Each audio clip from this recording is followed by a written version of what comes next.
Eu quero te convidar para uma reflexão hoje, uma reflexão terapêutica, né? Uma atividade que, como a gente tem dito, não substitui a terapia, mas é uma atividade terapêutica, uma reflexão muito séria porque tem a ver também com a sua vida, né? Ah, você já deve ter percebido, né?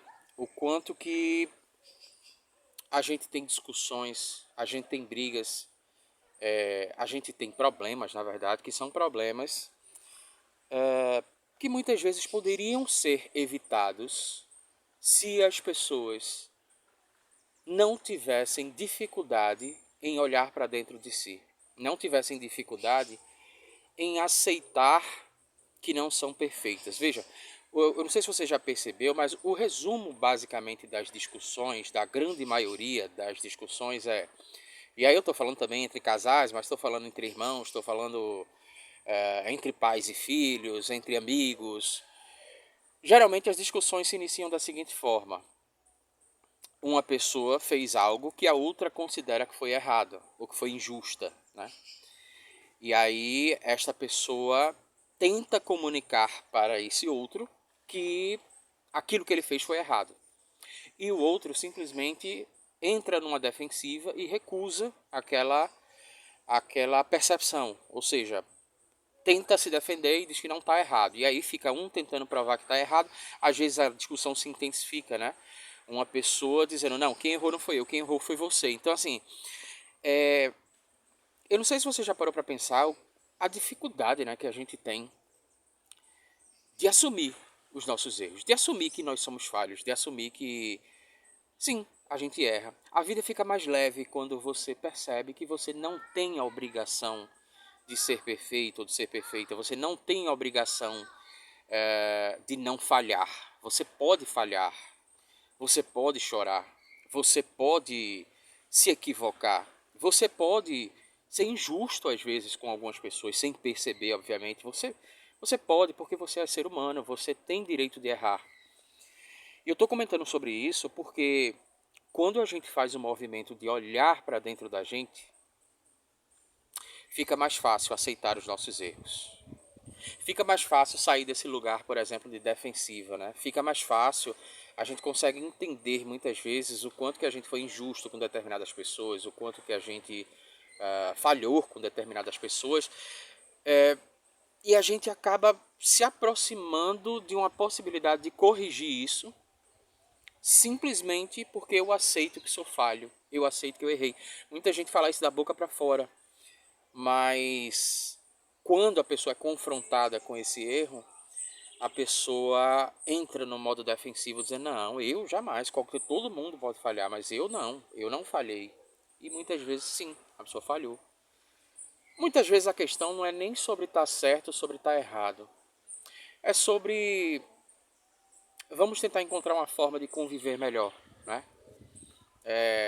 E aí não é sobre estar certo ou estar errado, mas assim, até que ponto você pode abrir mão. É interessante porque entra-se muito nessa discussão de que eu não erro, né? Você que está dizendo que eu errei é que você que está errado. E as coisas se tornam mais leves quando você acaba olhando para dentro de si. Só que existe uma dificuldade muito grande de olhar para dentro de si. As pessoas têm essa dificuldade de olhar para dentro de si.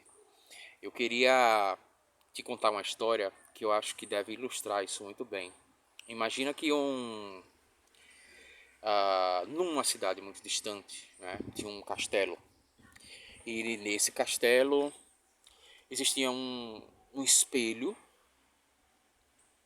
As pessoas iam frequentemente nesse castelo para olhar para o espelho, porque assim que esse espelho chegou na cidade, todo mundo começou a comentar, disse, olha, é um espelho muito bonito, só que esse espelho você tem que ir lá, né, para olhar para esse espelho. Quando as pessoas olhavam para esse espelho, quando as pessoas iam lá para esse castelo, as pessoas saíam chorando, saíam completamente assustadas de dentro do castelo e diziam que o espelho estava amaldiçoado. Esse espelho é do mal. Esse espelho não é legal. Não, não vá lá, não olhe para ele. Esse espelho é ruim. Até que um dia um jovem se encorajou e foi. E ele decidiu ir no castelo, decidiu ver que espelho é esse. Por que as pessoas estavam dizendo que o espelho não era do bem, era do mal? Por que que as pessoas diziam que o espelho estava endemoniado, que o espelho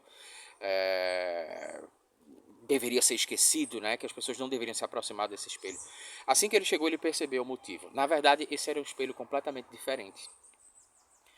Esse era um espelho que ele não mostrava a sua imagem externa, não mostrava a sua roupa, não mostrava o seu reflexo, não mostrava como é que estava o seu cabelo. O espelho revelava tudo que estava dentro de você. O seu orgulho, o seu rancor, o seu ódio, a sua inveja, o seu egoísmo. O espelho, ele mostrava tudo isso. Tudo que estava dentro de você e que você não queria olhar. Tudo que estava dentro de você e que você queria fazer com que as pessoas não percebessem isso. E aí é o X da questão. O jovem teve coragem e observou aquele espelho durante muito tempo, observando tudo que tinha nas suas sombras, os seus fantasmas, e que ele queria esconder, que ele não queria que os outros vissem. E ele saiu leve daquele castelo. As pessoas perguntaram, e aí como é que foi a experiência? Se arrependeu de olhar para o espelho? Ele disse, não, não me arrependi, eu gostei muito de ter olhado para o espelho, me sinto mais leve e agora eu me sinto livre. Porque eu olhei para dentro de mim e me deparei com aquilo que eu não sabia que existia. A vida se torna mais leve porque você começa a ganhar uma certa blindagem emocional. As pessoas falam, você é isso, você é aquilo, você fala, não, estão completamente equivocados. Outra pessoa fala, olha, você tem sido egoísta, e você fala, verdade, preciso melhorar. E tá tudo bem, porque a gente é falho mesmo. Você não tem que ser perfeito, você não tem que ser perfeita. Quando você desenvolve esse autoconhecimento, você ganha força. Esse autoconhecimento, uma das principais formas de você adquirir isso é definitivamente com um processo terapêutico, né? Com a terapia. Óbvio que hoje existem várias ferramentas e tal, mas a terapia é realmente uma das formas mais eficazes de você desenvolver o autoconhecimento, né? Se você fizer análise, se você fizer terapia com um psicólogo, por exemplo, um dos grandes benefícios é você adquirir esse autoconhecimento. Caso você queira dar um passo a mais nesse processo, eu vou deixar os meus contatos aqui abaixo. Você pode me procurar, você pode procurar um profissional próximo de você. Hoje em dia existem atendimentos online, existem atendimentos presenciais, e você pode escolher, tem uma certa flexibilidade, você vai ganhar autonomia, você vai ganhar blindagem emocional, você vai desenvolver o autoconhecimento, você vai viver uma vida mais leve. Simplesmente porque você vai tirar esse peso das costas, essa obrigatoriedade que só você acha que tem, que é de você ser perfeito, ou de você ser perfeita, tá? Você não tem que ser perfeito. Espero que você tenha gostado. Essa é uma atividade que é terapêutica, mas não é terapia. Se você quiser se aprofundar, entre em contato. Um forte abraço, se inscreve no canal, ativa o sininho para receber as nossas próximas notificações, que a gente vai estar trazendo sempre algumas reflexões interessantes para você aqui, tá? Te vejo no próximo vídeo.